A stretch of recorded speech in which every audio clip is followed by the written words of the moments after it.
We'll start off with a very quick revision of just the concept that we have seen in the last lecture. मैं कुछ लिखूंगा नहीं, no PPT. कल का जो हमने सीखा था सिर्फ फटाफट रिवाइज करेंगे। So yesterday we started off with a new chapter that is called as electromagnetic induction. The basic idea behind electromagnetic induction was, क्योंकि हमको पता है magnetic field due to electric current में हमने देखा था मूविंग चार्जेस मतलब electric current produce magnetic field in its surrounding space. तो अभी उल्टा क्वेश्चन है, can magnetic field also produce electric current. अब तक तुमको ये पता है कि इलेक्ट्रिक करंट सर्किट में प्रोड्यूस करने के लिए हमको सोर्स ऑफ वोल्टेज या फिर सोर्स ऑफ ईएमएफ मतलब बैटरी यूज करना पड़ता है। यहाँ पे जब हम लोग बोल रहे हैं कि can magnetic field produce electric current, तो we are asking if the magnetic field can produce electric current without the help of a battery. तो यस, ऐसा होता है। Electric current can be produced in a circuit whenever there is relative motion between the magnet and the coil, मतलब whenever there is change in flux linked with the coil। अगर हमारे पास एक close circuit है मतलब एक coil है, उसके साथ एसोसिएटेड मैग्नेटिक फ्लक्स अगर हमने चेंज किया। मैग्नेटिक फ्लक्स चेंज करने के बहुत सारे तरीके हो सकते हैं, वो हम लोग देखेंगे एक एक करके। राइट, तो whenever there is change in the flux linked with the coil and current is induced in the coil, this phenomena of production of induced current is known as electromagnetic induction।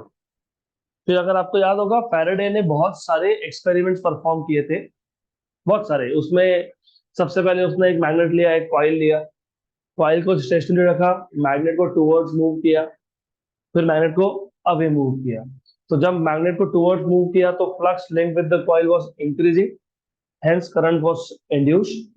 जब magnet को away move किया तो flux link with the coil was decreasing, hence a current was induced but this time now in opposite direction. उसके बाद Faraday ने magnet को stationery रखा और कॉइल को मूव किया टुवर्ड्स और away. It was again seen that the current produce are in opposite direction. जब कॉइल को टुवर्ड्स मूव करोगे और जब कॉइल को अवे मूव करोगे, then in that case the current will be produced in opposite direction.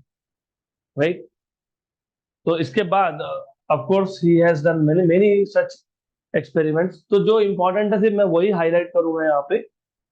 इसके बाद उसने दो कॉइल लिए थे, instead of one coil and one magnet he took two coils. Out of the two coils, one coil was connected in series with a rheostat and a battery and a key। इसको बोल दिया था primary coil. और जो दूसरा coil था, it was connected only with galvanometer, it was called as secondary coil. तो जब प्राइमरी कॉइल का की इंसर्ट करेंगे, जिसको बोलते हो मेक करना, राइट, और की वापस निकाल लेना मतलब ब्रेक करना। तो जब भी इस केस में प्राइमरी और सेकेंडरी कॉइल दोनों को ही हम मूव नहीं कर रहे, कॉइल्स आर एट रेस्ट, सिर्फ प्राइमरी कॉइल को मेक एंड ब्रेक कर रहे हैं। तो जब मेक करोगे तो करंट पास होगा, कॉइल की निकाल लोगे तो करंट पास नहीं होगा, तो मेक एंड ब्रेक। तो whenever there is this make and break of the circuit, it was noticed that secondary coil में जो गैल्वेनोमीटर था, it is showing deflection in opposite directions। उसके बाद सर्किट को मेक करके रखा, प्राइमरी कॉइल को मूव किया टुवर्ड्स और away, it was seen that again there is deflection but in opposite direction. उसके बाद वापस से दोनों कॉइल्स को स्टेशनरी रखा, सर्किट भी मेक करके रखा, लेकिन जो रियोस्टैट था, रियोस्टैट का जो स्लाइडर होता है, उसको मूव किया। रियोस्टैट का जो स्लाइडर होता है उसको मूव करोगे तो रेजिस्टेंस का वैल्यू चेंज होता है, रेजिस्टेंस का वैल्यू चेंज होना मतलब करंट का वैल्यू चेंज होना, और करंट का वैल्यू चेंज होना मतलब मैग्नेटिक फील्ड चेंज होना। क्योंकि हमने ऑलरेडी चैप्टर नंबर 10 में देख के रखा है, magnetic field depends on current. याद है क्या, what is the magnetic field at the centre of a solenoid, mu 0 n I. I मतलब करंट पे डिपेंड करता है। तो जब तुम रियोस्टैट के स्लाइडर को मूव करते हो तो रेजिस्टेंस तुम चेंज कर रहे हो, रेजिस्टेंस चेंज होगा तो करंट चेंज होगा, करंट चेंज होगा तो मैग्नेटिक फील्ड चेंज होगा, मैग्नेटिक फील्ड चेंज होगा तो flux linked with secondary change होगा, और जब flux linked with secondary coil change होगा तो सेकेंडरी में क्या इंड्यूस होगा, करंट इंड्यूस होगा। करंट इंड्यूस होना मतलब ईएमएफ इंड्यूस होगा। तो ये जो फैराडे के जितने भी एक्सपेरिमेंटल ऑब्जर्वेशंस थे, ये सारे ऑब्जर्वेशंस को उसने क्लब करके दो लॉ के फॉर्म में दे दिया। तो he put forward two laws, जिसको आप लोग बोलते हो Faraday's laws of electromagnetic induction. First first law, Faraday's first law, it tells you what is happening, so that is qualitative law। So what is happening whenever there is change in flux linked with the coil and EMF is induced in the coil. और second law बताता है Faraday second law कि कितने amount में हो रहा है, right? So the EMF induced in the coil is directly proportional to rate of change of flux linked with the coil. So E is proportional to d phi by dt. So E equal to k d phi by dt, where k is constant of proportionality. अगर आप EMF को volt में major कर रहे हो और d phi by dt को weber पर सेकेंड में मेजर कर रहे हो तो k की वैल्यू 1. तो E equal to d phi by d t, correct. इसमें फिर लेंस लेंस लेंस नाम का साइंटिस्ट था, उसने फैराडे के सेकेंड लॉ में करेक्शन दिया, तो उसको बोलते हो लेंस लॉ. तो लेंस लॉ और फैराडे सेकेंड लॉ ये सेम चीज है, only with the correction. What was the correction? Lenz law tells you that the EMF और current induced is such that it opposes the cause producing it. Cause क्या था? What is the cause of induced EMF और induced current? Change in flux. So the induced current or induced EMF is such that it opposes the change in magnetic flux which produces it. तो ये था Lenz law. तो E equal to minus d phi by d t. तो यहां तक हम लोग कल आए थे. इनफैक्ट हमने इसके आगे का पार्ट भी कल देखा था, Faraday's coil and magnet experiment. मैंने सिर्फ ओरली डिस्कस किया था. हमने we have just discuss this orally. आपको याद होगा मैंने बताया था अगर मेरे पास एक कॉइल है, कॉइल स्टेशनरी रखता हूं और मैग्नेट के नॉर्थ पोल को टूवर्ड्स मूव करता हूं, तो मैग्नेट के नॉर्थ पोल को जब तुम कॉइल के टूवर्ड्स मूव करोगे तो फ्लक्स इंक्रीज होगा. फ्लक्स इंक्रीज होना मतलब फ्लक्स चेंज होना, और फ्लक्स चेंज होना मतलब करंट इंड्यूस होना. और यहाँ पे जो करंट इंड्यूस होता है it is such that it is in anti clockwise direction. मतलब the face of coil which is on the side of magnet behaves as north pole. तो नॉर्थ और नॉर्थ में क्या होगा? रिपल्शन. मतलब north pole of the magnet जो coil के पास में जा रहा था वही फ्लक्स चेंज कर रहा है, वही करंट को इंड्यूस कर रहा है, लेकिन इंड्यूस करंट कैसा बिहेव कर रहा है? ये उसी को अपोज करने लगा. तो ये जो कल हमने लास्ट 2-3 मिनट में डिस्कस किया था इसको हम लोग बोलते हैं Faraday's Faraday's Faraday's coil and magnet experiment. तो हम लोग एक बार वापस से देख लेंगे what is Faraday's coil and magnet experiment. Okay, तो if you can see diagrammatically you will see here कि आपके पास एक मैग्नेट है, north pole and south pole is shown. दो डायग्राम है, दोनों सेम ही है. सिर्फ पहले ए डायग्राम में what we are showing is कि ये जो मैग्नेट का नॉर्थ पोल है इसको हम कॉइल के पास में लेके जा रहे हैं. तो जब तुम मैग्नेट के नॉर्थ पोल को कॉइल के पास में लेके जाओगे, flux linked with the coil will increase. Since flux increases, current is induced which is in anti-clockwise direction.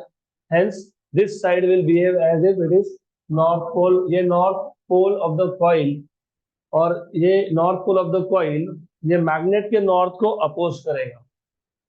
तो magnet is trying to go towards the coil but the coil is opposing it, right? Similarly, अगर आप देखोगे diagram B में, तो जब आप magnet के north pole को अवे लेके जाते हैं तो flux link with the coil decreases and the current induced is clockwise. So this phase becomes south pole. तो ये साउथ नॉर्थ को क्या करेगा? अट्रैक्ट. तो जब मैग्नेट का नॉर्थ पोल पास में आने की कोशिश कर रहा था तो कॉइल अपोज कर रहा था. जब नॉर्थ पोल अवे जाने की कोशिश कर रहा है तो कॉइल उसको अट्रैक्ट कर रहा है, राइट? तो when north pole of the magnet is move towards the coil, north pole is move towards the coil, the magnetic flux in the coil increases and the current is induced in the coil. This current carrying coil acts as a magnetic dipole with the side pointing towards the magnet behaves like a north pole and tries to oppose the approaching north of the magnet. Okay, right? So north होने के लिए current direction क्या चाहिए? Anti-clockwise. So for this the coil produces anti-clockwise current.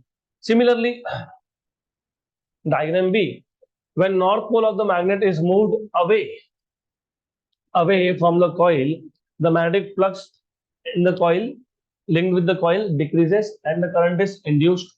This current carrying coil again acts as a magnetic dipole with the side pointing towards the magnet, behaves like a south pole and tries to attract the receding north pole of the magnet.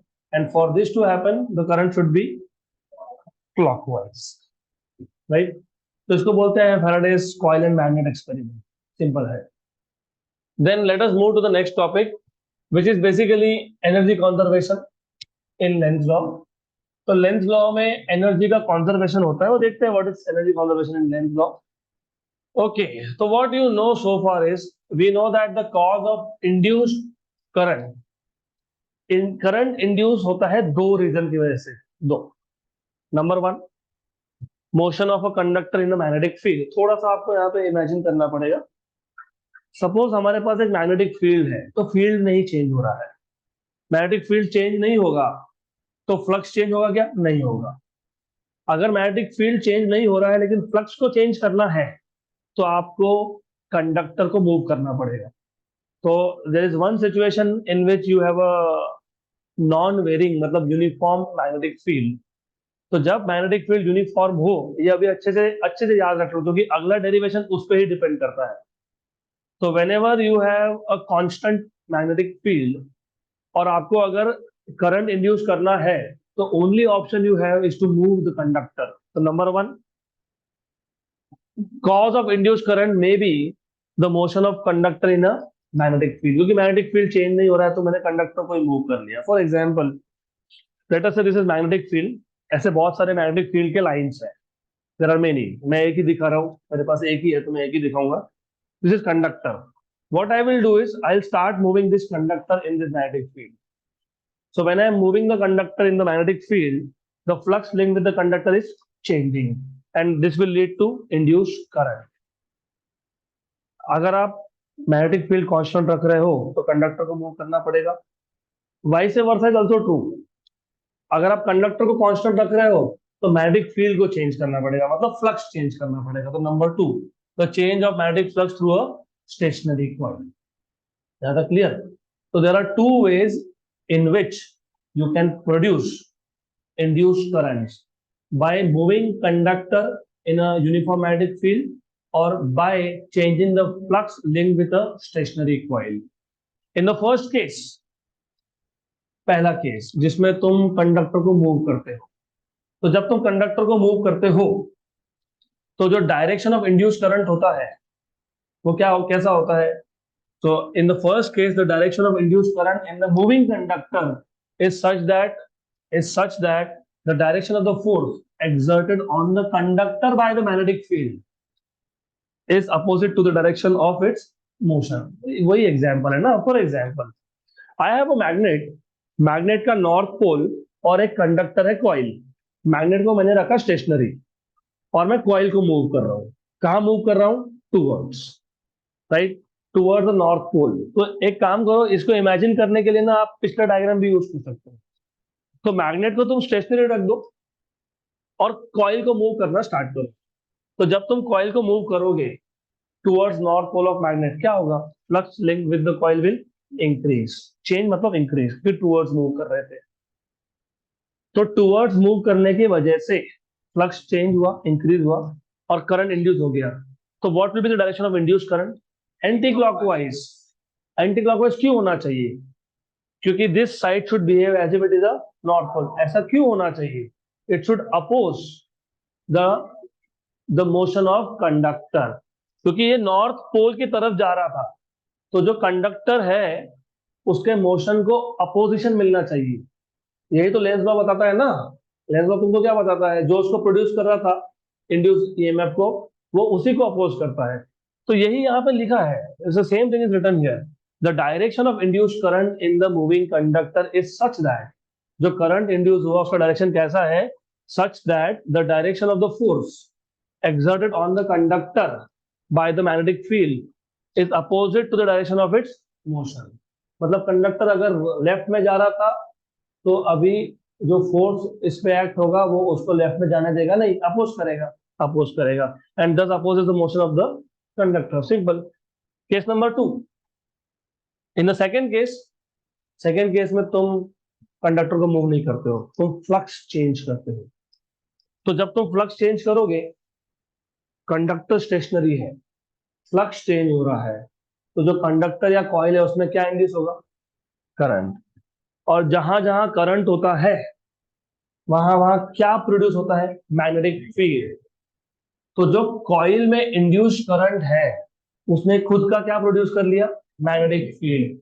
और ये जो magnetic field produce हुआ ये original मतलब external magnetic field को क्या करेगा, oppose करेगा। वही लिखा है in the second case the current sets up a magnetic field of its own. कौन सा current, induced current, right, okay, within the area of the coil. और वो जो मैग्नेटिक फील्ड करंट ने सेटअप किया is opposite to the original magnetic field, बराबर, done. This is all about, इतना ही है। So this is all about energy conservation in Lenz. अब यहाँ पे एनर्जी कंजर्वेशन कैसे हुआ वो देखते हैं। अब 10 the change in the flux through the coil is opposed by the induced current. Lenz's law follows directly from the conservation of energy since it indicates that the induced EMF opposes the cause producing it. अभी energy कैसे conserve हुआ इसके लिए थोड़ा सा और रुकना पड़ेगा आपको। लेकिन ये जब तुम बोलते हो कि इंड्यूस ईएमएफ तो जिसने प्रोड्यूस किया वो उसी को अपोज कर रहा है, ये डायरेक्टली आता है कंजर्वेशन ऑफ एनर्जी से। तो मैं बताता हूँ कैसे। थिंक ऑफ अ सिचुएशन जिसमें तुम मैग्नेट को कॉइल के तरफ मूव कर रहे हो, बराबर। कोई भी चीज अपने आप मूव होती है क्या, नहीं, क्या करना पड़ता है, वर्क डन। तो मैग्नेट को मूव करने में तुमने वर्क किया क्या, यस, वर्क डन कहाँ गया, work done is energy which can neither be created nor be destroyed. तो उस वर्क का हुआ क्या फिर, ये जो तुम मैग्नेट को मूव कर रहे थे, मैग्नेट को मूव करने की वजह से flux link with the coil change हुआ, flux link with the coil change हुआ तो करंट इंड्यूस हुआ, करंट इंड्यूस हुआ मतलब ईएमएफ इंड्यूस हुआ। ईएमएफ मतलब क्या होता है, electromotive force. What is electromotive force, it is not force, it is energy, energy required to circulate the charges.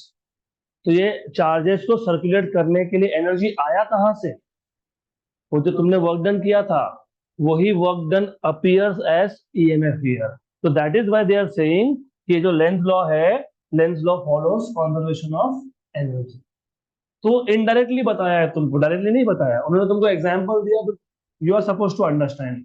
तो when you move a coil और a magnet whichever, work needs to be done, अपने आप कोई चीज move नहीं होती। अगर तुम कॉइल को भी मूव करते हो तो वर्क डन हुआ, और वो वर्क डन अपीयर होता है in the form of EMF, induced EMF. Is this clear, yes, okay. तो पीपीटी का काम यहीं तक था। अब इसके बाद we will be switching to normal board. इसके बाद क्या है, इसके बाद topic, this topic is there, हाँ हाँ, flux of field. Flux of field, ये जैसे तुमने इलेक्ट्रिक फ्लक्स, याद है क्या इलेक्ट्रिक फ्लक्स, तो जैसे तुमने इलेक्ट्रिक फ्लक्स डिफाइन किया था ना वैसे ही तुम मैग्नेटिक फ्लक्स डिफाइन करोगे और उसको बोलोगे फ्लक्स ऑफ फील्ड। तो basically what they are trying to tell you is magnetic flux of field. तो फ्लक्स ऑफ फील्ड मतलब magnetic flux of field.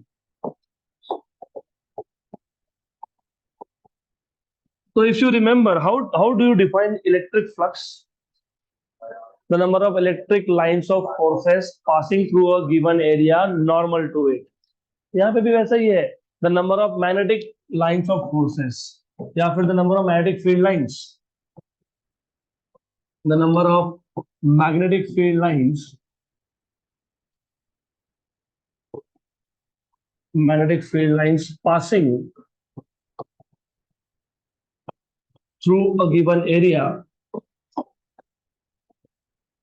through a given area normal to it। वो ना notes में normal ये word print नहीं हुआ है। Normal to it is defined as magnetic flux or is defined as flux of the field, is defined as flux of the field। जहां भी flux सुनोगे ना नॉर्मल परपेंडिकुलर ये वर्ड होना ही चाहिए बाय डिफॉल्ट, फिर नोट्स में प्रिंट हो या नहीं हो वो आपको पता होना चाहिए। तो लेट अस से हमारे पास एक एरिया एलिमेंट है, और एरिया एलिमेंट क्या होता है ये आप सबको पता है। Area element is a area element is a small area. So let us say we have a small area element ds. There is a magnetic field here. Magnetic field is b bar. Magnetic flux define करने के लिए condition ये था कि magnetic field lines area element को normal pass होना चाहिए, perpendicular pass होना चाहिए। But as we can see, area element में से मैग्नेटिक फील्ड परपेंडिकुलरली पास नहीं हो रहा है। तो हमको फ्लक्स, अगर फ्लक्स का फॉर्मूला चाहिए तो हम लोग सबसे पहले एरिया एलिमेंट को वेक्टर बनाते हैं। Normally area is a scalar quantity, so you should also know what is the basic difference between vector and a scalar. Scalar is only magnitude, vector is magnitude plus direction, मतलब vector is scalar plus direction. तो area को अगर तुमको scalar से vector में convert करना है तो only thing that you will have to do is associate direction with it. तो हम लोग हमारे कन्वीनियंस के लिए एरिया का डायरेक्शन बताने के लिए एरिया पे ही नॉर्मल ड्रॉ कर देते हैं। तो ये एरिया एलिमेंट पे ही मैंने परपेंडिकुलर ड्रॉ कर दिया और इसको बोल दिया डायरेक्शन ऑफ एरिया, डीएस बार। तो मैग्नेटिक फील्ड में और डीएस बार में एंगल है थीटा। तो ये जो मैग्नेटिक फील्ड है इसके दो कंपोनेंट कर लूंगा मैं, एक होगा बी कॉस थीटा, एक होगा बी साइन थीटा। हमको क्या डिफाइन करना था? फ्लक्स। फ्लक्स का डेफिनेशन क्या है? नॉर्मल, मतलब field line should pass normal. तो बी कॉस थीटा और बी साइन थीटा में से कौन सा नॉर्मल पास हो रहा है एरिया को? B cos. और बी साइन क्या है? पैरेलल है। तो ये हमारे काम का नहीं है क्योंकि हम फ्लक्स डिफाइन कर रहे हैं। ऐसा नहीं कि काम का नहीं है, फ्लक्स डिफाइन करते वक्त काम का नहीं है। तो फ्लक्स डिफाइन करने के लिए हमको सिर्फ परपेंडिकुलर कंपोनेंट चाहिए होता है।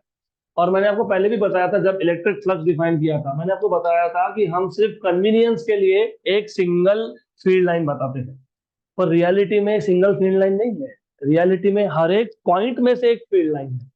तो फ्लक्स, क्योंकि एरिया स्मॉल है तो फ्लक्स भी क्या है? स्मॉल है। तो flux is given by B cos theta into B S. तो इसी को आप लिख सकते हो, what you can do is d phi equal to bds cos theta। और आपको पता है जैसे a bar dot b bar is ab cos theta, तो bds cos थीटा हो जाएगा b बार डॉट ds बार। तो b बार डॉट ds बार ये आ गया फ्लक्स। कौन सा flux? Magnetic flux through this area element ds। यहाँ तक क्लियर?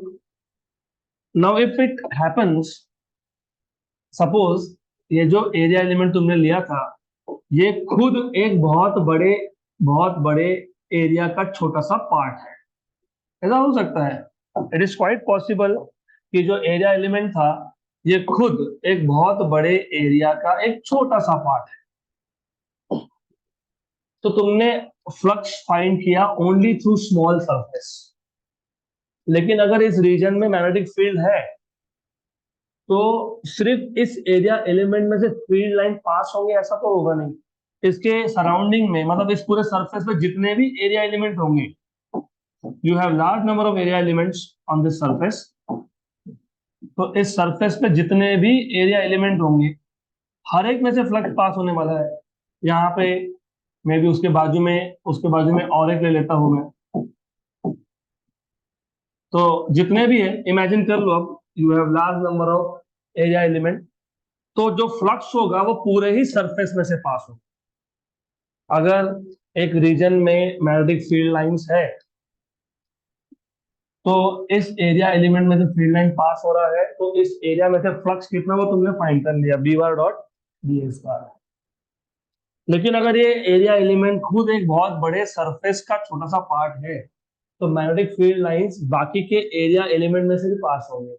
तो अगर मुझे टोटल फ्लक्स निकालना है, याद है कि कैसे फाइंड करते हैं? Total flux is produced is obtained by integration over surface d phi. So this is equal to integration over surface b bar dot ds bar।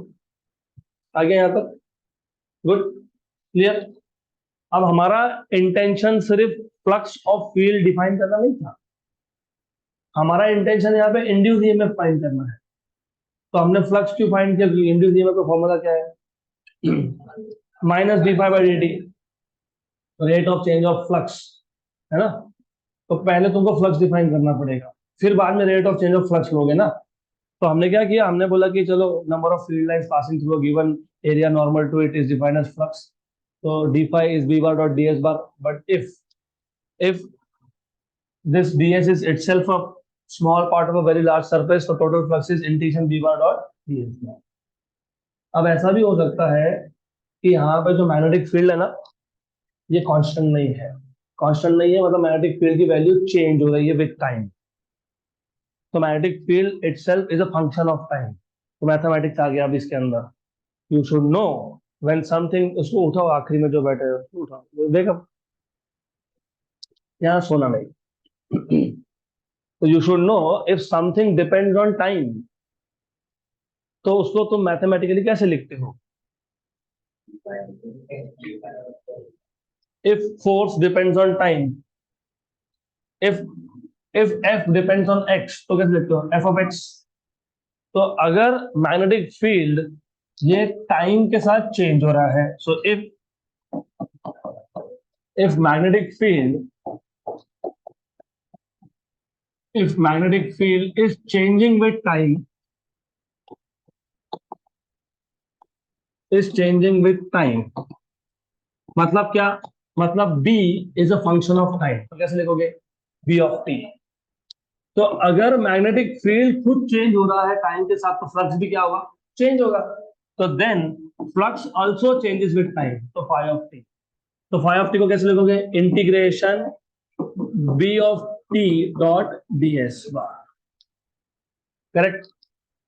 Since magnetic field was changing with time, hence the flux will also change with time, तो phi of t लिखेंगे, right? Correct. और अगर flux change हो रहा है तो क्या induce होगा? क्या इंड्यूस होगा? EMF. therefore emf induced is given by, therefore emf induced is given by, कैसे लिखते हो? E equal to minus d phi by d t. तो minus d phi of t by d t, तो E equal to minus d d t of phi of t. What is phi of t? Integration B bar of t dot e s bar. तो ऐसा तुमको मिल जाएगा induced EMF, right? तो तुमको कहीं पे भी इंड्यूस्ड ईएमएफ फाइंड करना होगा तो बस यही फॉर्मूला अप्लाई कर देना, सिंपल। तो हमने पहले फ्लक्स डिफाइन किया, फिर हमने बोला कि total flux is integration B bar dot d s bar. और हमको पता है कि कभी भी ईएमएफ इंड्यूस तब होता है जब flux link with the coil should change. और हम देख रहे हैं कि फ्लक्स खुद मैग्नेटिक फील्ड पे डिपेंड कर रहा है। तो ऐसे मैग्नेटिक फील्ड होते हैं टाइम वेरिंग, जो टाइम के साथ चेंज होते हैं। इसका मतलब अगर बी ये टाइम का फंक्शन है, तो मैं बी को कैसे लिखूंगा? V bar of t. अगर मैग्नेटिक फील्ड टाइम के साथ चेंज हो रहा है तो फ्लक्स भी चेंज होगा। मैं एग्जांपल देता हूँ आपको। आपको मैं एग्जांपल इलेक्ट्रिक फील्ड का दूंगा, उसको तुम मैग्नेटिक फील्ड के लिए इमेजिन कर लेना। तुमको साइक्लोट्रॉन याद है क्या? तो साइक्लोट्रॉन में हमने दोनों फील्ड लगाए थे, मैग्नेटिक फील्ड और मैग्नेटिक फील्ड उसमें कांस्टेंट था। इलेक्ट्रिक फील्ड चेंज हो रहा था विद वेरी हाई फ्रीक्वेंसी, याद है? 10 मेगाहर्ट्ज। क्या हो रहा था? जो जो प्लेट पहले प्लस था वो बाद में हो गया माइनस, तो plus minus plus minus plus minus change हो रहा है। मतलब पता है क्या हो रहा है? मतलब बेसिकली उस केस में ऐसा हो रहा था, इलेक्ट्रिक फील्ड का डायरेक्शन फ्लिप हो रहा था विद टाइम। एक सेकेंड में कितनी बार? 10⁷ टाइम्स। तो अगर इलेक्ट्रिक फील्ड ऐसा फ्लिप हो सकता है, इलेक्ट्रिक फील्ड का डायरेक्शन क्या है? पॉजिटिव से नेगेटिव, करेक्ट? मैग्नेटिक फील्ड का डायरेक्शन क्या है? North to south. तो अगर इलेक्ट्रिक फील्ड फ्लिप हो सकता है तो मैग्नेटिक फील्ड भी हो सकता है। और कैसे करोगे? सिंपल, आपको पता है मैग्नेटिक फील्ड कैसे प्रोड्यूस करते हैं? इलेक्ट्रोमैग्नेट से। मैंने ये भी बताया था। कहाँ पे बताया था? मूविंग कॉइल गैल्वेनोमीटर में। हम लोग क्या करते हैं ना, दो दो कोर लेते हैं, उसके ऊपर वाइंडिंग करते हैं। अगर मुझे नॉर्थ पोल बनाना है तो मैं एंटी क्लॉकवाइज करंट पास करूंगा और साउथ को क्लॉकवाइज करूंगा। तो एक इलेक्ट्रोमैग्नेट का एक pole piece will behave as north and the other will behave as south.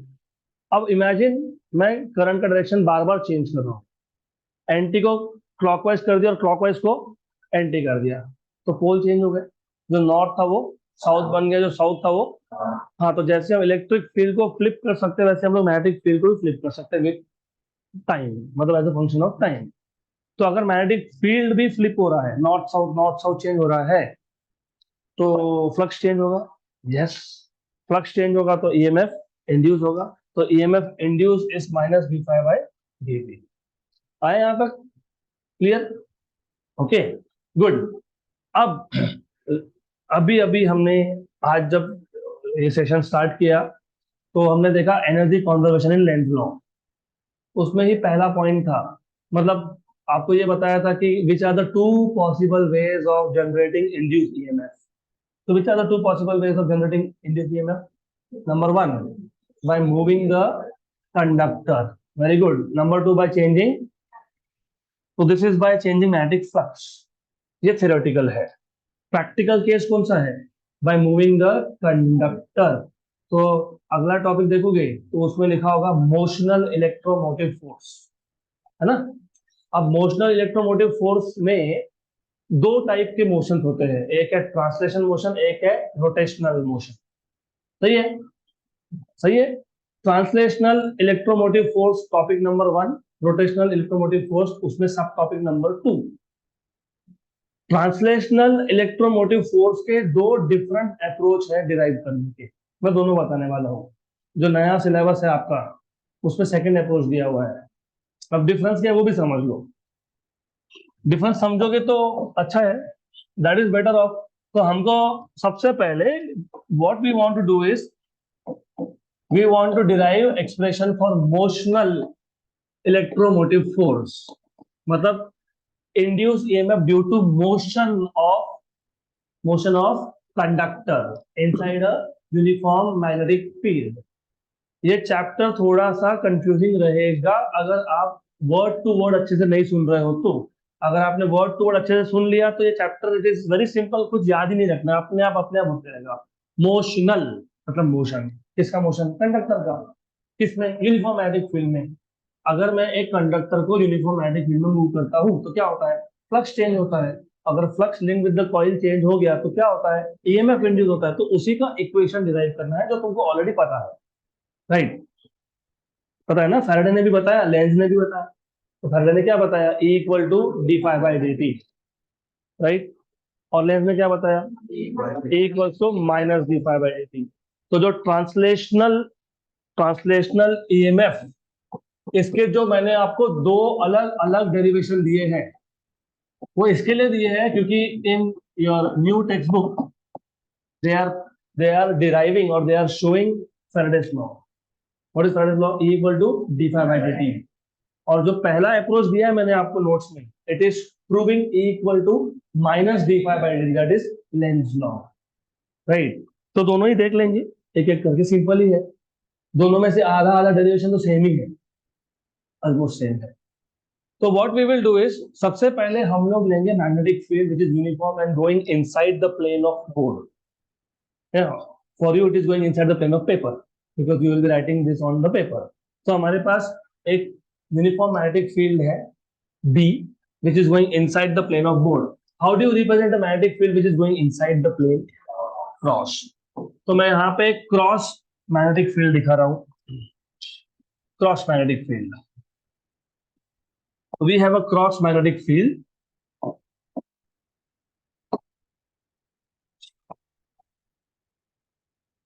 Okay, sufficient enough. ठीक है। So we have a cross magnetic field. Let us call this magnetic field as B bar. It is going inside the plane of board.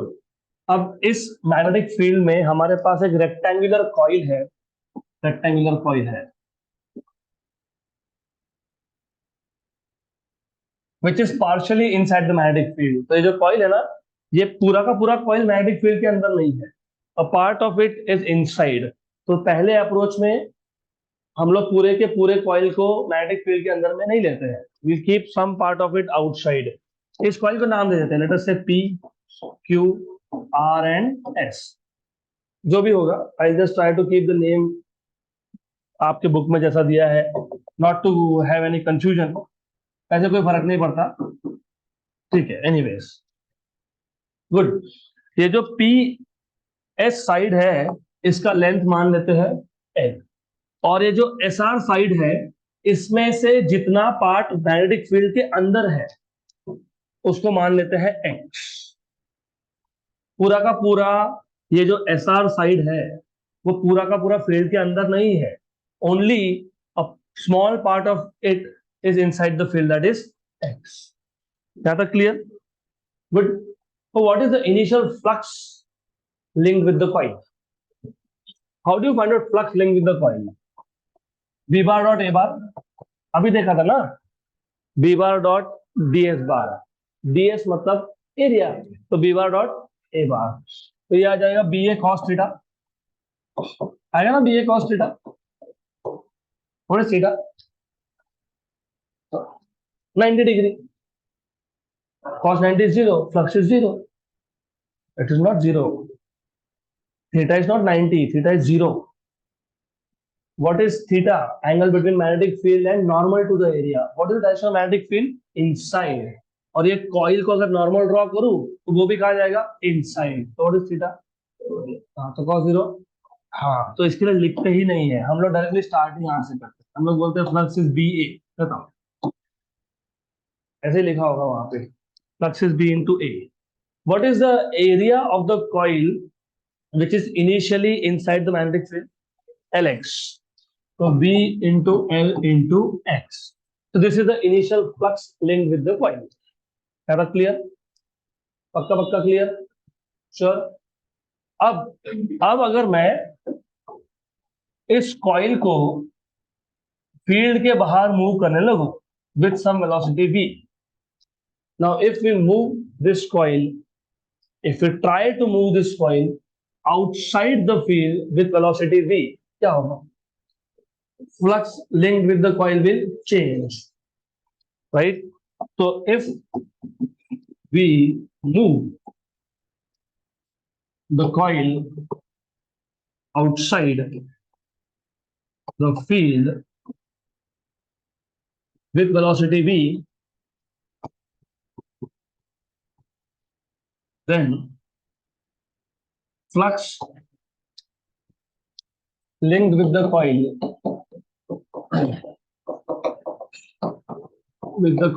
changes. Therefore, rate of change of flux d phi by dt is equal to d dt of phi. What is phi? blx. ये था ही blx, right? अब एक बात बताओ, जब मैं इस coil को बाहर मूव करने लगूंगा, विल बी चेंज? नो, क्योंकि फील्ड तो यूनिफॉर्म है। Will L change? नो, क्या चेंज होगा? एक्स। तो बी और एल कांस्टेंट है, और कांस्टेंट को डेरिवेटिव के बाहर लिखते हैं, तो B L d x by d t. What is d x by d t? Velocity. तो ये हो गया बी एल वी, तो d phi by d t is equal to B L V, equation number 1। क्या था clear? Is this clear? Yes, पक्का पक्का, sure. अब जैसे ही you try to move the coil outside the magnetic field, flux linked with the coil changes, and if flux linked with the coil changes and EMF is induced in the coil which induces current in the coil, तो यहाँ पे एक current generate हो जाएगा which is clockwise. Okay, direction doesn't matter really, सिर्फ तुमको concept समझ में आना चाहिए। तो डायरेक्शन कहाँ से आया, क्यों आया, डू नॉट बॉदर योरसेल्फ, उसका टेंशन मत लो। सिर्फ बोल दो कि जब हम कॉइल को बाहर निकाल रहे थे तो फ्लक्स चेंज हुआ, फ्लक्स चेंज हुआ तो फिर ईएमएफ इंड्यूस हुआ, ईएमएफ इंड्यूस हुआ तो करंट इंड्यूस हुआ। So since flux linked with the coil, और जो सेकेंड अप्रोच है यहां तक सेम है, लगभग सेम है, यहां तक, इसके आगे थोड़ा अलग होगा। Since flux linked with the coil changes and EMF, and hence a current is induced in the coil. Is induced in the coil. यहां तक क्लियर? अब क्योंकि यहां पे करंट इंड्यूस हो गया, तो जो साइड पीएस है और जो साइड पीक्यू का छोटा सा पार्ट है और जो साइड एसआर का छोटा सा पार्ट है, they become current carrying conductor in an external magnetic field. What happens when you have a current carrying conductor in an external magnetic field? A force acts on them. तो होगा ये कि यहाँ पे ये जो तीन साइड्स है इस पे फोर्स लगने लगेगा. इस पे फोर्स जाएगा F1 ऊपर की डायरेक्शन में, यहाँ पे फोर्स आएगा F2 नीचे की डायरेक्शन में. ये हो जाएगा कैंसल आउट क्योंकि they are equal in magnitude and opposite in direction. यहाँ पे एक फोर्स होगा F जो कैंसल नहीं होगा लेकिन वो कॉइल के मोशन को अपोज करेगा क्योंकि लेंथ ऑफ तुमको यही बता सकता.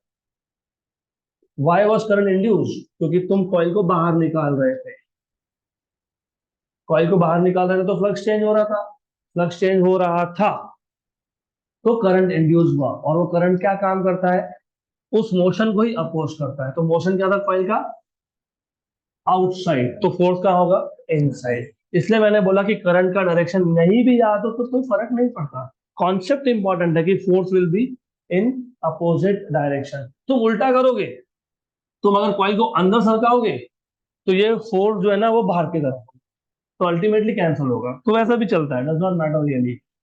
तो कहां तक आए? हमने बोला कि since flux link with the coil changes EMF and hence a current is induced and therefore force acts on sides PS, PQ and SR. PS, PQ and SR. Let F1, F2 and F be the forces acting on. F1 किस पे था? PQ. F2 किस पे था? SR and PS respectively. इसमें से F1 और F2 हो गया cancel. F1 and F2 cancels out. यहाँ तक क्लियर हो गया?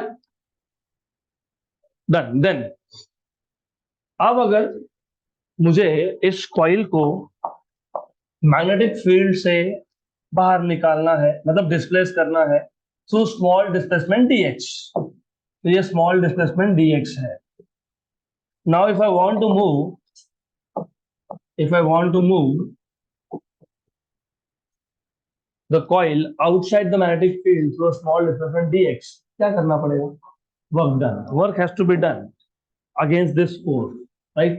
So work done in moving coil outside the field by small displacement dx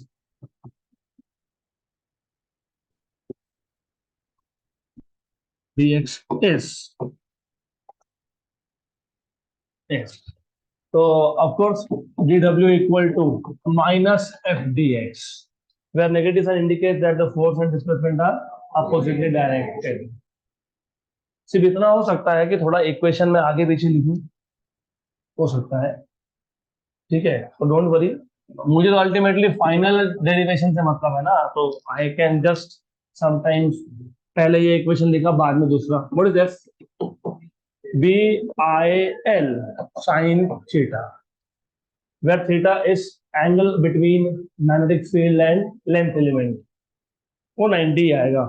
magnetic field inside है, लेंथ एलिमेंट ऐसा है, तो एंगल कितना है? 90. तो साइन 90 1, तो इसको मैं लिखूंगा ही नहीं, बेटर ऑफ. बराबर. तो therefore work done dw equal to minus F. But what is F? B I L d x. Equation number 4. इसको लिख के रख देते हैं. हमको क्या शो करना था? E equal to minus d phi by d t, क्योंकि तुमको लेंस लॉ शो करना है. E equal to minus d phi by d t. तो पूरे पिक्चर में अब तक E कहीं आया ही नहीं. आया क्या कहीं भी? E लिखा हमने? लिखा ही नहीं. तो अभी E लिखो. E कैसे लिखोगे?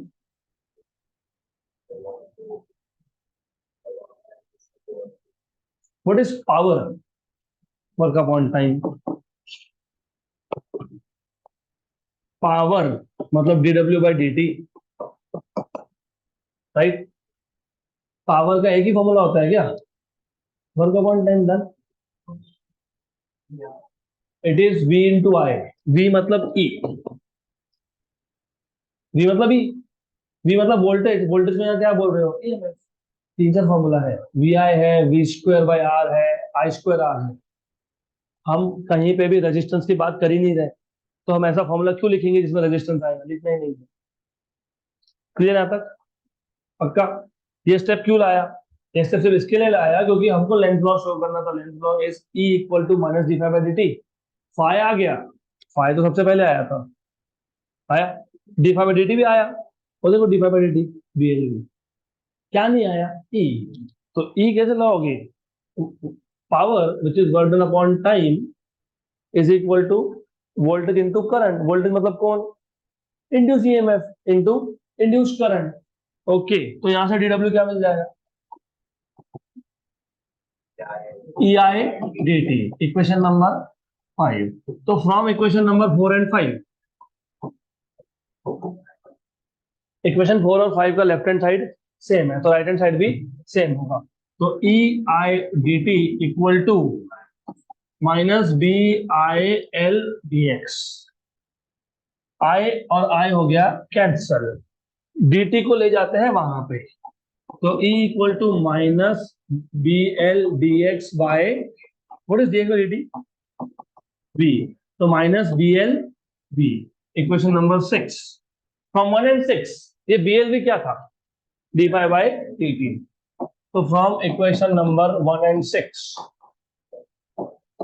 you have E equal to minus d phi by dt, hence proved। हो गया क्लियर? तो ओवरऑल मैं रिपीट कर देता हूँ, I just revise it very quickly. सिर्फ steps, just remember the steps. Steps are too simple here. हमारे पास एक एक्सटर्नल यूनिफॉर्म मैग्नेटिक फील्ड है which is going inside the plane of board, plane of your screen, plane of your paper. Depend करता है, आप paper पे लिख रहे हो तो पेपर, बोर्ड पे लिख रहे हो तो बोर्ड, स्क्रीन पे लिख रहे हो तो स्क्रीन। उसमें यहाँ पे हमारे पास एक कॉइल है, P Q R S। इसमें से जो ये PS साइड है इसका लेंथ है L, और ये जो SR या फिर PQ साइड है इसका जितना पार्ट फील्ड के अंदर है उसको बोल दिया हमने X। तो सबसे पहले हमको देखना पड़ेगा व्हाट इज द ओरिजिनल या initial flux link with the coil. It is B into A। What is A? LX। तो phi equal to BLX। Now we will start moving this coil outside the magnetic field with some velocity v bar outside। तो जैसे ही मैं इस coil को बाहर की तरफ move करने लगता हूँ, flux linked with the coil changes. तो flux linked with the coil changes d phi by dt, d dt of phi is BLX। तो यहाँ पे B और L है कांस्टेंट, तो BL dx by dt। लेकिन what is dx by dt? v velocity, by definition it is velocity. तो BLV equation number 1। जैसे ही हमने कॉइल को बाहर मूव किया, फ्लक्स चेंज हुआ, फ्लक्स चेंज हुआ, ईएमएफ इंड्यूस हुआ, ईएमएफ इंड्यूस हुआ तो करंट इंड्यूस हो गया। अब करंट इंड्यूस हो गया तो PQ, SR और PS becomes current carrying conductor inside external magnetic field. तो एक्सटर्नल मैग्नेटिक फील्ड उस पर लगा देगा फोर्स। इसमें फोर्स लग गया F1, इसमें फोर्स लग गया F2, और ये दोनों हो गए कैंसल। यहाँ पे फोर्स आ गया F which is opposite to that of motion, और ऐसा ही होता है। यहां तक क्लियर? इसका मतलब ये कि अगर मुझे इस कॉइल को डिस्प्लेस करना है through small displacement dx outside the magnetic field, work has to be done, and that work done is minus f dx, where negative sign indicates that force and displacement are oppositely directed। उसमें से जो force होगा, it is the force acting on a current carrying conductor, तो मैं लिखूंगा इसको BIL। तो therefore dw equal to minus bil dx. Equation 3, equation 4. Also power which is work done upon time is equal to E into I. तो यहां से तुमको मिल जाएगा dw, it is ei dt. Equation number 4 and 5 का left hand side same है, तो right hand side भी same होगा. तो from equation number 4 and 5 you will get simple ei dt equal to minus bil dx. i और i हो गया cancel, तो e इक्वल टू आ गया minus B L d x by d t. D it is v, तो minus B L V equation 6. लेकिन B L V क्या था, d phi by d t था. हो गया, गुड. तो I will recommend you using this approach, क्योंकि ये लेंथ लॉ और actually Lenz law is true, not Faraday second law. तो ये ज्यादा एक्यूरेट सॉल्यूशन है, डेरिवेशन है उसका. चलो एक अल्टरनेट अप्रोच देख लेते हैं. एक सेकेंडरी अप्रोच भी है इसका, मोर और लेस सिमिलर, थोड़ा थोड़ा चेंज है. तो alternate method,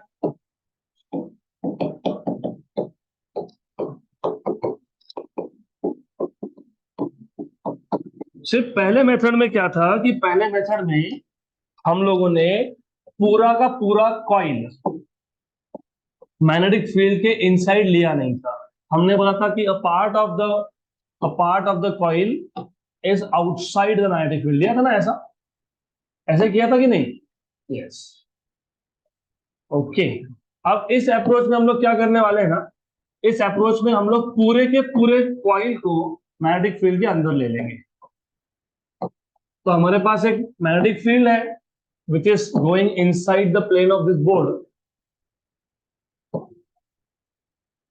Magnetic field is B bar, uniform magnetic field. इसमें हमारे पास एक कॉइल है,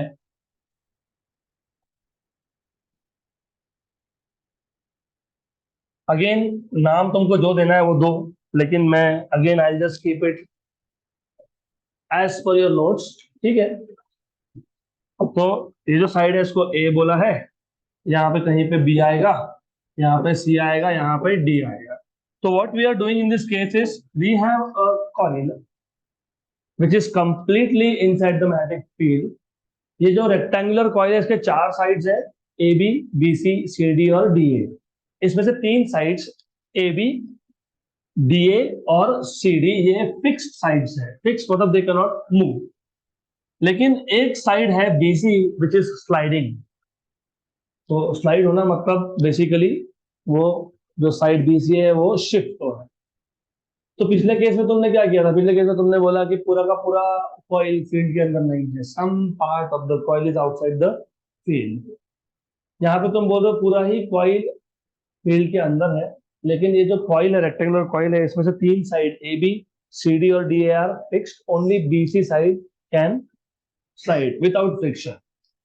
फ्रिक्शन हम लोग लेते नहीं है यहाँ पे, क्योंकि अगर तुम फ्रिक्शन लोगे ना तो some amount of work is wasted in overcoming friction.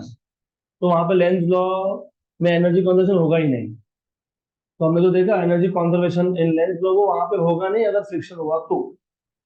Last bench, ध्यान कंटिन्यूस यही चाहिए. ओके, देखो ये इतने 5-5 सेकंड 10-10 सेकंड भी मैटर करते हैं. तो do not force me to say again and again जागो ध्यान दो, जागो ध्यान. आई कैन अंडरस्टैंड दैट अगर मैं ढंग से नहीं पढ़ा रहा हूँ तो, लेकिन मुझे पता है कि मैं बराबर ऑन द स्पॉट बता रहा हूँ. There is no point in looking here and there. Okay, तो वापस से बात वही है कि यहाँ जो ये साइड है एडी, इसका लेंथ एल मान लेते हैं, और ये जो साइड है ए बी, इसको एक्स बोल देते हैं. तो फिर वही, what is the initial flux linked with the coil? B into A, of course. तो B into A मतलब B into LX.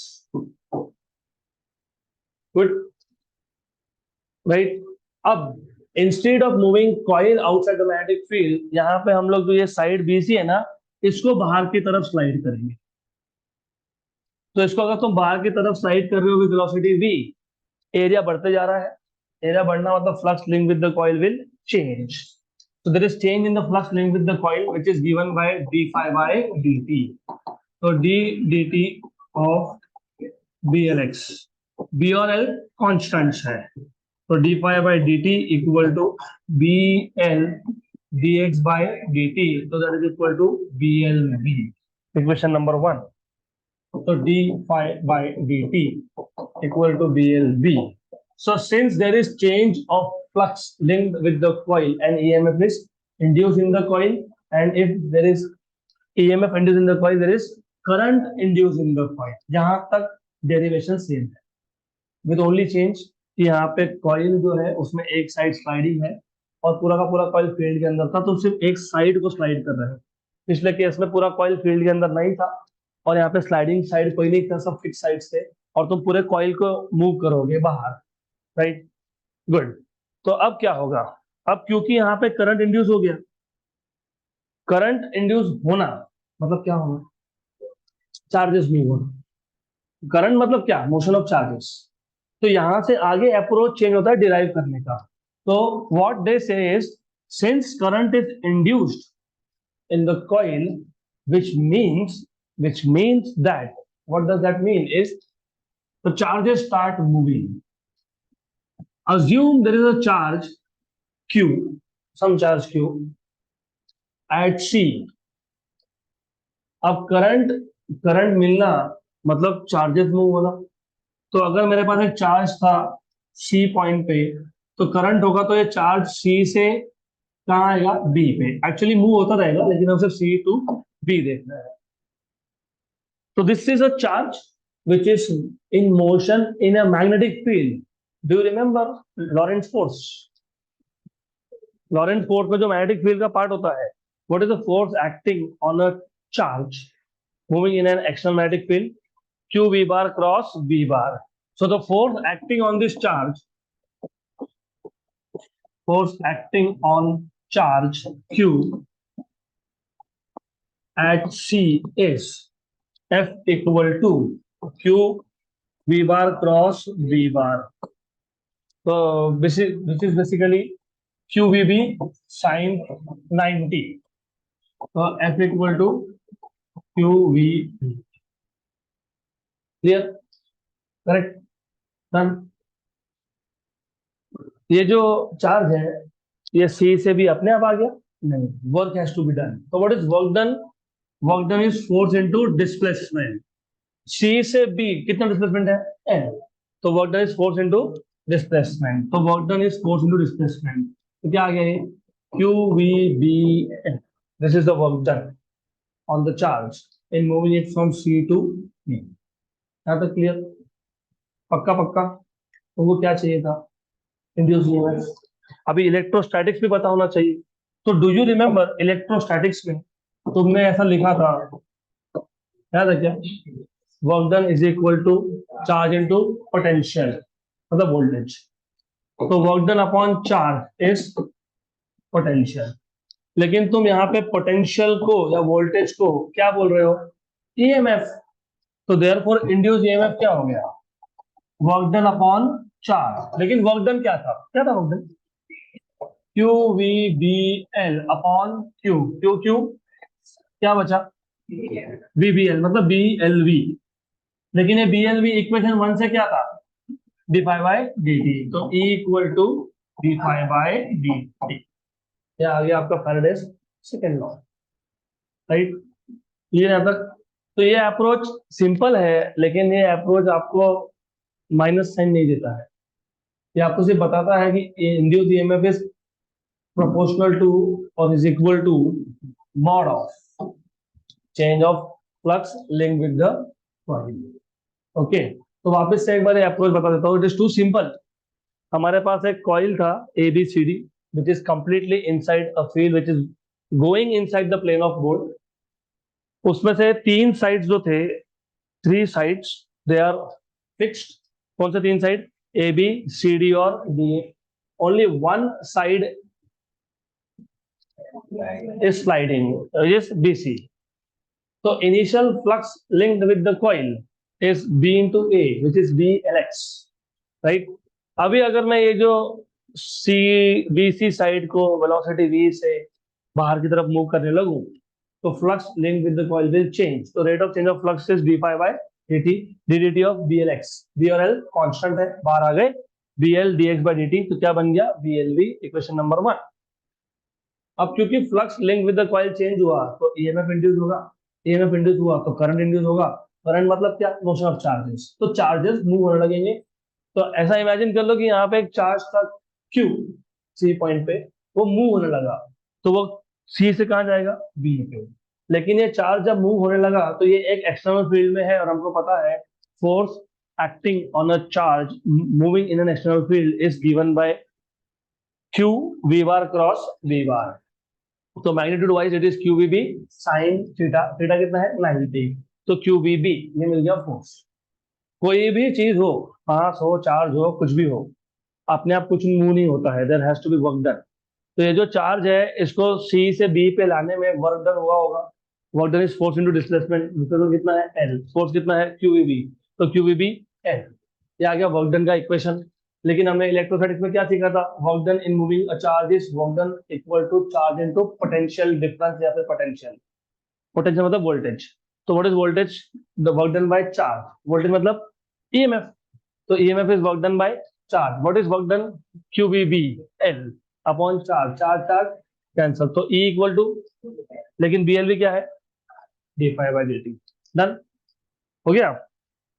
This is how you can derive an expression for translational EMF. क्यों translation, क्योंकि इस case में भी ये जो side है ये लीनियर मोशन परफॉर्म कर रहा है, और पहले अप्रोच में भी मोशन क्या था, लीनियर।